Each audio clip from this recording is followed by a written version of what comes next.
Have you ever been so tired of being invisible that you'd rather spend Christmas alone than pretend to be grateful for scraps? That was me this year. When my golden child brother sent me a text demanding, not asking, that I watch his kids for a week while he went on a cruise, I typed back 2 letters that changed everything. No. What happened next tore our family apart. But for the first time in 30 years I finally felt free. If you've ever been the family scapegoat while someone else got all the glory, you'll understand this story. My name is Heather, and for 34 years I was my family's backup plan.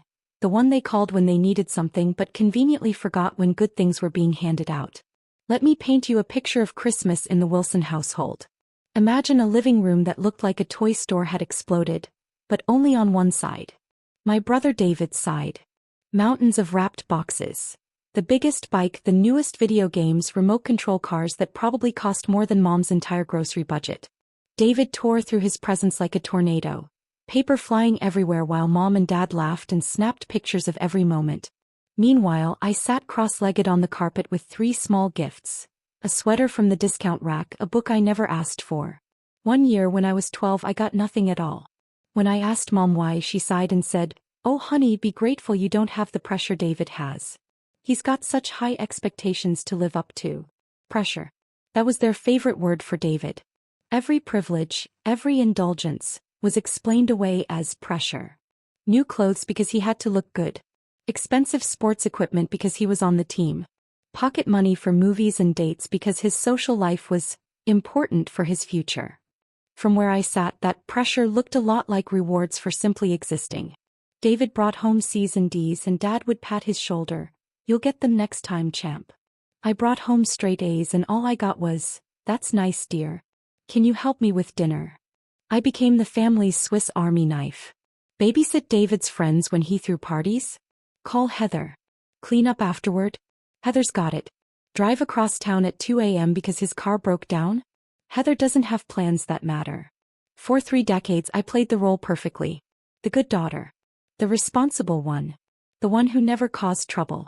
My automatic response was always, "Of course. No problem." Even when it meant canceling my own plans, giving up my weekends, or watching David get credit for things I helped him accomplish. I convinced myself this was love. That service equaled value. That if I stayed useful long enough, they'd finally see me as more than the backup plan. But this Christmas was different. I was alone in my small apartment while my family gathered around mom's table, probably not even noticing my empty chair. The radiator groaned in the corner. A single candle flickered on the windowsill, not for holiday spirit, but to keep the place from feeling so empty. Then my phone lit up. A message from David. "No, Merry Christmas. No, how are you? Just, you're watching Emma and Jake next week while Sarah and I cruise the Caribbean. Flights Tuesday." Not a question. Not a please. Just an assumption. Emma and Jake are his 7-year-old twins. Adorable but exhausting. A week with them meant no sleep, no peace, and definitely no pay. David and Sarah had plenty of money, but compensating me for full-time childcare never crossed their minds. My thumb hovered over the keyboard. Every instinct screamed to type, "Sure, no problem." That's what good Heather would do. Rearrange her life, use up vacation days, smile while doing it. But something in me had cracked. Maybe it was Christmas alone. Maybe it was the realization that David had never once asked about me. Never once offered help. Never once treated me like a sister, only an employee. So I typed 2 letters. No. 2 letters that felt like jumping off a cliff. The next morning at 8 a.m. sharp my doorbell rang. I opened it to find David and Sarah, luggage in hand, looking like they were checking into a hotel. David smiled that smile he always wore. Confident, casual, like the world existed to serve him. "Hey sis," he said, wheeling his suitcase past me. "Didn't get your text. We're heading to the airport in a few hours." For the first time in my life my voice didn't shake. "Actually, David, I meant what I said. Oh, I'm not watching the kids." It was like watching someone slam face first into a glass door. His smile froze. Sarah's jaw dropped like I'd just announced I was joining the circus. "What do you mean, no?" David's voice had that sharp edge it always carried when things didn't go his way. "We already paid for this cruise, Heather. The kids love staying with you. Find a babysitter," I said simply. "Or take them with you." "But I'm not available." Sarah grabbed David's arm, whispering something urgent in his ear. I caught fragments. Refund, cancel, ungrateful.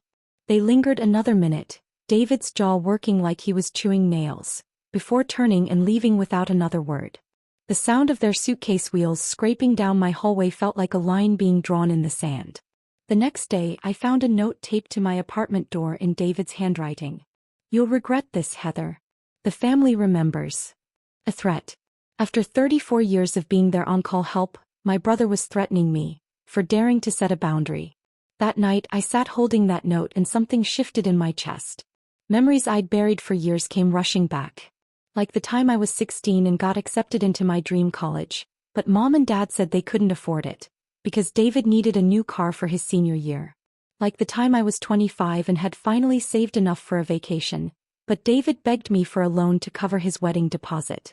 Money I never saw again. Like last year when I was in the hospital with appendicitis and David never even visited, he was too busy with his fantasy football draft.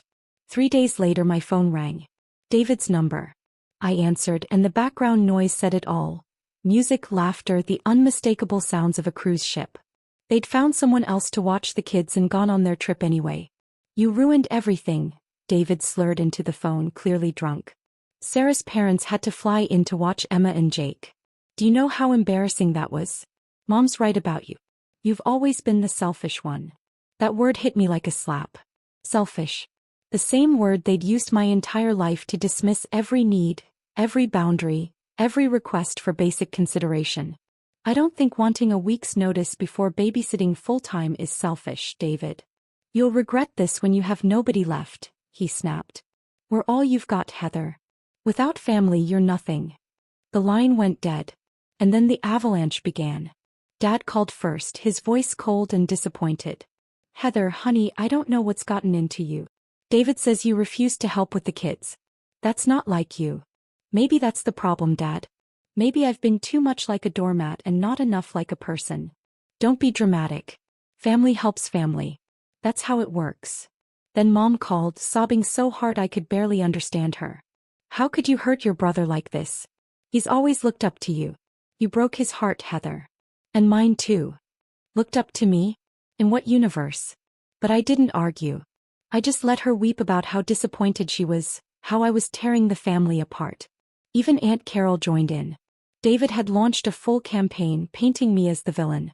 According to him, I was a selfish sister who had abandoned him in his time of need, who had grown cold and cruel, who was spiraling mentally. It felt like being buried alive under an avalanche of guilt and manipulation.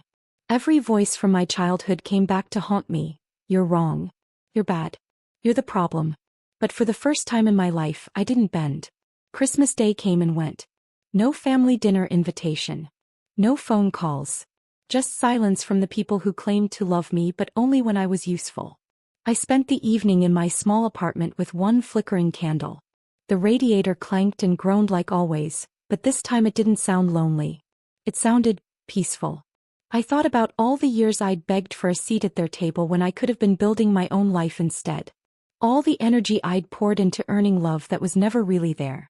All the pieces of myself I'd handed over, hoping someone would finally see me as worth keeping. And then it hit me, I wasn't the selfish one. They were. They took my kindness and twisted it into obligation. They took my love and used it as a weapon against me. When I blew out that candle before bed, the room went dark. But inside, something bright and unbreakable had finally switched on. For the first time in 34 years, I didn't regret standing up for myself. 6 months later, I still haven't heard from them. My phone is quieter, but my life is fuller. I've made real friends, people who value me for who I am, not what I can do for them. I've taken that long-delayed vacation. I've learned to say no to what drains me and yes to what feeds me. Because sometimes love means letting go of the people who only see you as useful. Sometimes the family you build is better than the one you were born into. And if you've ever felt invisible in your own family, you're not alone. So let me ask you, what was your no moment?